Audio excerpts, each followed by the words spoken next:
नरेंद्र मोदी साहब इंडिया को बहुत आगे लेके चले गए। चीज ऐसी पॉसिबल हुई कि पाकिस्तान इस बात पे मजबूर हुआ। मतलब मैंने आपको जिस तरीके से पूरी इंट्रो में बता दिया कि वो इस बात पे मजबूर हुआ कि उसको ये बात करनी पड़ गई कि भाई वो आदमी जिसको यहाँ पे बड़ा एक अजीब किस्म की पिक्चर पेश की गई थी शुरू में, शायद अब उस तरह की पिक्चर उनकी नहीं है मोदी जी की। मैं ये कम से कम आपको बता सकता हूँ कि काफी सारी चीजें चेंज हुई हैं पिछले 2 3 या 4 सालों में, काफी कुछ चेंज हुआ है। अब वो चीज नहीं रही। अब लोग ये कहते हैं यार क्या कर रहा है ये आदमी, मतलब किस तरीके से कर रहा है, काम है काम है काम है और ये करना है करके दिखाओ, करना है करके दिखाओ। मसला ये है कि फिर यहां वालों से सवालात होते हैं कि यार एक ही दिन एक ही साथ दोनों कंट्रीज बने थे। चले हिंदुस्तान पहले था, हम उससे अलग हो गए, लेकिन फिर भी वहीं से एक और सफर हिंदुस्तान ने भी स्टार्ट किया और एक और सफर पाकिस्तान ने भी स्टार्ट किया। बट जब 2014 तक हम आते हैं, हिंदुस्तान भी और पाकिस्तान भी, तो ठीक है बस कुछ आसपास ही चीजें होती होंगी। लेकिन आफ्टर द 2014 ऐसी क्या मतलब मैजिक लेके आ गए नरेंद्र मोदी जी? रिसोर्सेस हिंदुस्तान के पास पहले भी होंगे, ऐसा तो नहीं है कि वो करेक्ट। कुछ करके ले आए। और बहुत सारी चीजें, एजुकेशन भी थी, आप लोग एजुकेशन की वैसी बात होती है, और भी बहुत सारी चीजें थी। लेकिन आज इसको इस लेवल पे लेके आना कि पाकिस्तान इस बात पे मजबूर हो रहा है कि भाई ग्लोबल स्टेज पे उन्होंने जो सिस्टम बनाया और जो उनका इन्फ्लुएंस मौजूद है in the country and out of country globally, वो शायद हमारी सोच से बाहर है। फखर भाई 6-7 चीजें जो मैं आपको जी टेंजेबल बात करूंगा। सबसे पहले है करप्शन फ्री लीडरशिप। जी मोदी जी ने एक बार कहा था, ना खाऊंगा ना किसी को खाने दूंगा। बहुत जबरदस्त। पहले बोला था ये। जी जी एक बहुत clear foreign policy which is not religion based, which is based on supreme national interest. जबरदस्त। दूसरी पॉइंट। तीसरी पॉइंट है कि ऑप्टिमाइजेशन ऑफ रिसोर्सेज, रिसोर्सेज जो उनको ऑप्टिमाइज कैसा किया जाए। चौथी बात, मोदी जी हमेशा 50 साल के विजन की बात करते हैं, वो 5 साल तो सोचते ही नहीं। अभी अश्विनी वैष्णव जी थे, वो हमारे रेल मंत्री हैं, IITN है। वो गए थे उनके पास किसी रेल का प्रोजेक्ट लेके, तो क्या वो उनका अश्विनी जी का इंटरव्यू आया था, तो बोले कि मोदी जी ने बोला ये 5 साल 10 साल का प्लान मतलब 50 साल का प्लान लाओ मेरे लिए, तो मुझे 50 साल में बताओ क्या कर रहे हो। तो ये जो फ्यूचरिस्टिक सोच है ये देखना है। तीसरी बात है कि आपने अपनी एजुकेशन सिस्टम को अच्छा बनाना है, आपने सोसाइटी को अच्छा बनाना है, आपने जो सबका साथ सबका विकास सबका विश्वास और प्रयास है इसको जमीन पे लाना है। लोगों की जो मूलभूत समस्या है, बिजली पानी सड़क, इसको बनाना है। इंफ्रास्ट्रक्चर को आपने डेवलप किया। अगर इंफ्रास्ट्रक्चर नहीं होगा तो इंफ्रास्ट्रक्चर इज लाइक जैसे मकान में बीमें बनती है ना, बिल्डिंग में अगर बीमें नहीं होगी बिल्कुल तो दीवारें बनेंगी नहीं। बिल्कुल इंफ्रास्ट्रक्चर बिल्कुल को डेवलप करना। बिल्कुल। और एक ऐसा लीडर है जिसने पिछले 21 साल में कोई छुट्टी नहीं ली फकीर भाई। 21 साल हो गए छुट्टी लेते हुए, 21 साल। अभी इनकी मदर की डेथ हुई थी, मुझे लगता है कि 11 बजे काम पे वापस आ गए थे। 9 बजे क्रियाक्रम होता हमारे यहाँ, वो क्रिमेशन जिसे कहते हैं। 9 बजे बिल्कुल क्रियाक्रम किया, 11 बजे he was back on job. और सब मिनिस्टर को पता क्या बोला गया? सब मिनिस्टर को ये बोला गया कि आप वहां आओगे नहीं, आप वहां आओगे नहीं। सबको ये बोला गया आप वहां आओगे नहीं, इट्स अ प्राइवेट अफेयर। और 11 बजे the country and world was and the world, और जो उनका ऑफिस था, that was back to work. मैं अब कह रहा हूँ अगर आप ऐसी लीडरशिप, क्योंकि culture flows from the top, अगर आप ऊपर से ऐसा करोगे तो चीजें चलेंगी। अगर आप नेशनलिज्म को प्रमोट करोगे तो आपकी जो चीजें हैं ना, इनमें जान आएगी। अगर नेशनलिज्म की भावना प्रिवेल हो गई तो क्या होगा, हर कोई आपका सिपाही बनेगा। ये बहुत बड़ी चीज है। नहीं तो क्या होता है, बिल्कुल। मैं आपको एक चीज बताऊं। एक टाइम में हमारे देश में बोफोर्स स्कैम हुआ, सुना होगा आप। बोफोर्स स्कैम में राजीव गांधी जी का नाम आया, सबका नाम आया।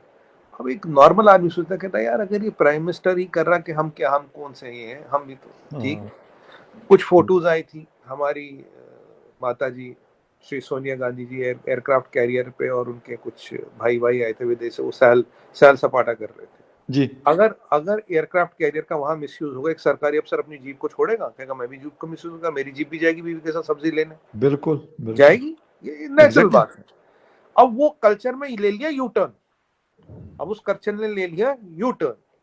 अब देखिए छोटी सी बात है, हमने बताया आत्मनिर्भर भारत, मेक इन इंडिया, कितने मतलब संजीवनी बूटी का काम किया इसने। नहीं तो वैक्सीन कहाँ से बनती, अभी डिफेंस का चीजें कहाँ से बनती, इंडस्ट्रियल प्रोडक्शन कहाँ से बनती, 48% से 98% LPG कहाँ से होता, कितनी चीज। हम अब $10 बिलियन के मोबाइल फोन कहाँ से एक्सपोर्ट करते हैं।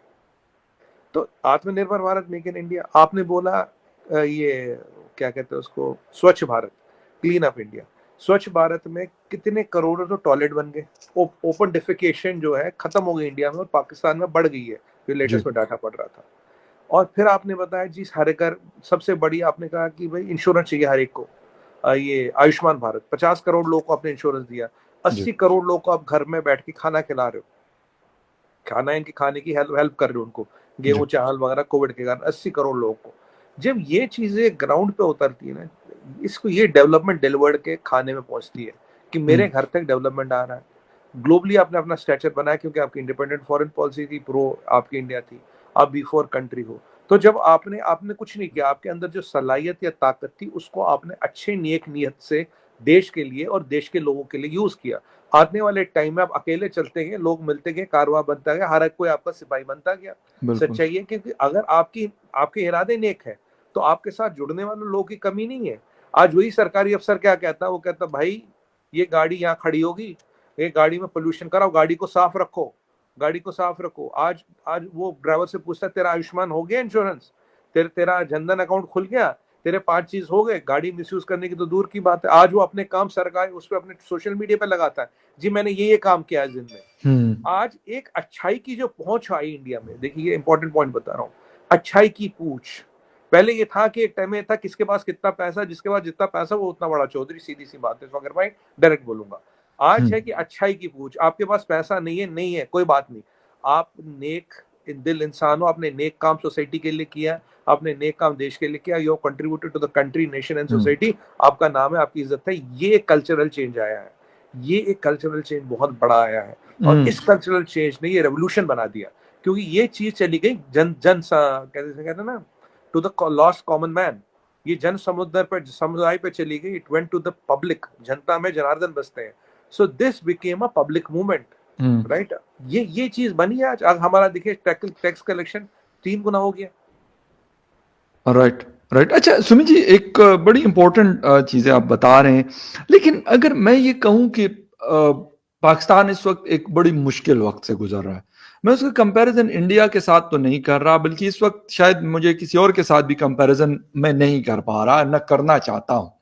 लेकिन क्या करें ये लोग, हमारे यहाँ भी बहुत सारी पॉलिटिकल पार्टीज हैं, बाप दादा के ज़माने से एक किस्म की चलती आ रही और चल रही हैं, बड़े मजे कर लिए उन लोगों ने, बड़ा प्रिविलेज उसको एंजॉय किया उन लोगों ने, उनकी फैमिलीज ने एंजॉय किया।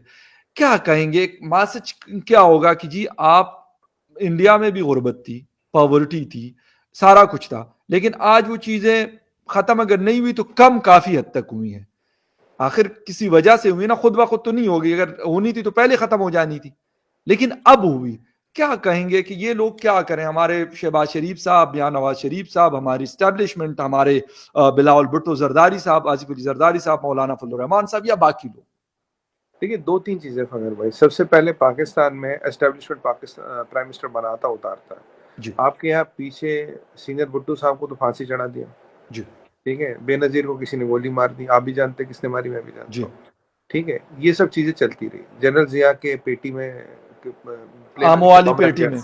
बम रख दिए, ठीक है, ये जी सबको पता है। याया खान के साथ क्या हुआ है सबको पता है।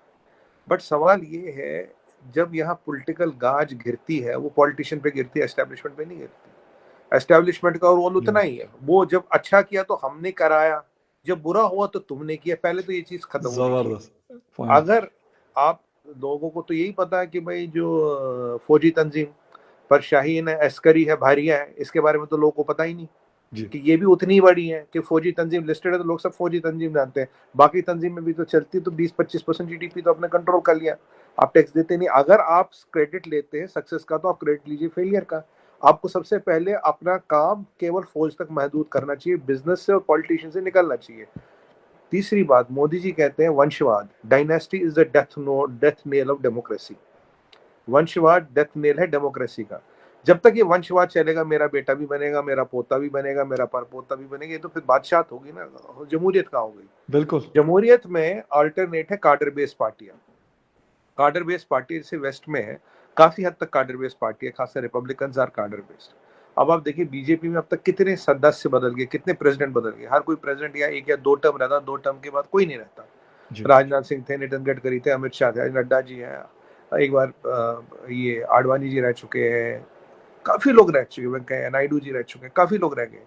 वो आते हैं और एक टाइम बाद वो उतर जाते, एक नया बंदा आता। अब ये नहीं कि वेंकैया नायडू जी का बेटा भी बन गया, अब उनका पोता भी बन गया, ये दिक्कत नहीं है। हर आते कार्डर बेस्ड पार्टी है। एक गुजरात में के स्टेशन पे एक लड़का चाय बेचता था और आज वो देश का प्रधानमंत्री है। ये कार्डर बेस्ड सिस्टम ही कर सकता है। अगर आपकी पॉलिटिकल फैमिली रन पार्टी है, जैसे मैं प्राइवेट लिमिटेड कंपनी करूंगा, वहां तो बिल्कुल। इनहेरिटेंस में ब्लड होती है।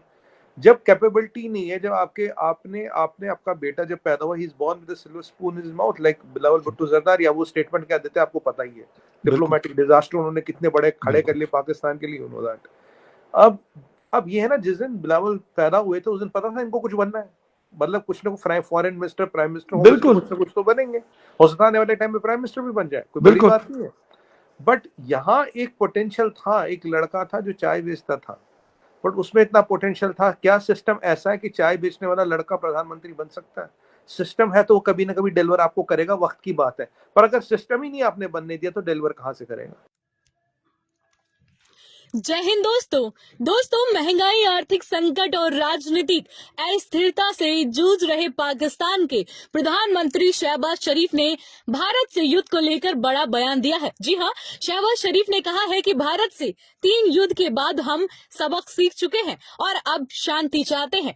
सरहद पर तनाव के बीच पाकिस्तानी प्रधानमंत्री के इस बयान ने सबको चौंका दिया है और सवाल उठ रहा है कि आखिर शहबाज शरीफ के इस बयान के मायने क्या है? क्या वाकई में पाकिस्तान अब भारत से रिश्ते सुधारना चाहता है? क्या आने वाले समय में दोनों देशों के बीच स्थिति में सुधार होगा? पाकिस्तान के प्रधानमंत्री शहबाज शरीफ ने भारत के साथ बातचीत करने की इच्छा जताई है। शहबाज ने अंतर्राष्ट्रीय अरबी न्यूज चैनल अल अरेबिया को दिए इंटरव्यू में कहा है कि भारतीय प्रबंधन और पीएम मोदी को मेरा संदेश सिर्फ इतना है कि हम एक साथ बैठें और कश्मीर समेत आपसी मसलों पर बातचीत करें। हमें एक दूसरे से झगड़े बिना एक दूसरे के साथ आगे बढ़ना है, न कि समय और संपत्ति को झगड़े में बर्बाद करना है। उन्होंने आगे कहा कि हमने भारत के साथ 3 युद्ध लड़े और ये अतिरिक्त परेशानियों और बेरोजगारी की वजह बने हैं। हमने इनके सबक सीख लिए हैं और अब हम शांति चाहते हैं, लेकिन इसके लिए पहले हमें अपने वास्तविक मसलों को सुलझाना होगा। शरीफ ने कहा है कि दोनों देश परमाणु संपन्न देश हैं और दोनों के पास हथियार हैं। अब अगर युद्ध हुआ तो फिर किसका अस्तित्व बचेगा और किसका नहीं, ये कोई नहीं जानता है। पाकिस्तान में इन दिनों आर्थिक स्थिति काफी खराब चल रही है दोस्तों। लोग दाने दाने को मोहताज हो रहे हैं। पूरे देश में आटे की कमी हो गई है। लोग 1-1 किलो आटे के लिए एक दूसरे से लड़ रहे हैं। गैस सिलेंडर, पेट्रोल, डीजल, सब्जियां और फल सब महंगा हो गया है। इसके चलते पाकिस्तान के प्रधानमंत्री अपने ही घर में घिर हुए हैं। जनता से लेकर मीडिया तक पाकिस्तान सरकार पर निशाना साध रही है। तो दोस्तों, इस रिपोर्ट में फिलहाल इतना ही। आप हमारे साथ देखते रहिए इंडिया वेब न्यूज।